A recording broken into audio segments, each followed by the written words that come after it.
राज्यामध्ये पुढचे 24 तास हे मुसळधार पावसाचे असणार आहेत। पाऊस कोसळण्याचा अंदाज आहे। कोयना, वारणा, खडकवासला, राधानगरी आणि गिरणा धरणांचे दरवाजे उघडण्यात आलेले आहेत।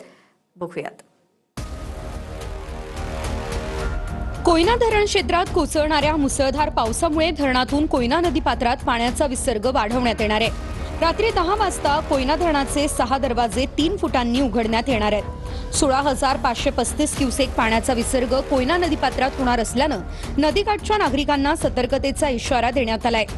कोयना धरणात सध्या 87.83 टीएमसी इतका पाणीसाठा असून धरणात 59,000 क्युसेक पाण्याची आवक होतीये।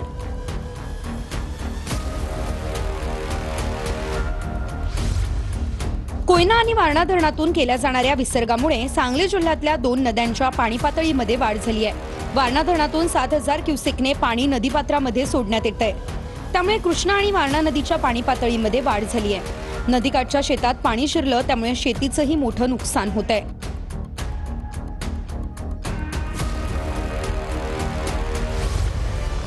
कोल्हापूर जिल्ह्यातलं राधानगरी धरण हे 100% भरलंय। धरणाचे स्वयंचलित दरवाजे हे आता उघडलेत। राधानगरी धरणातून भोगावती नदीमध्ये पाण्याचा विसर्ग सुरू झालाय।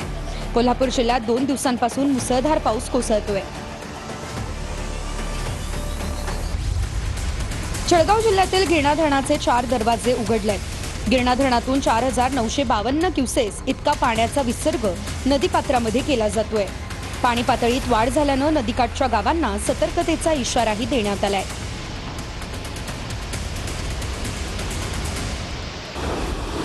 पुणे जिल्ह्यातील खडकवासला धरण हे आता 100% भरलंय।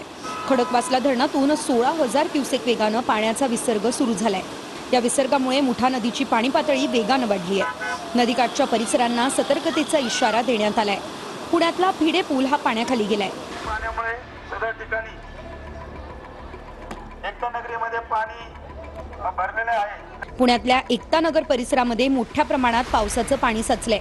काही नागरिकांना सुरक्षित ठिकाणी हलवण्यात आलंय।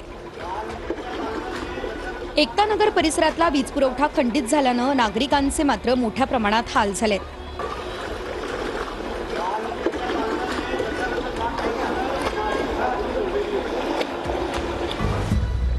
धुळे शहरातल्या मुसळधार पावसामुळे पोलीस अधीक्षक कार्यालयाच्या आवारात मोठ्या प्रमाणात पावसाचं पाणी साचलं।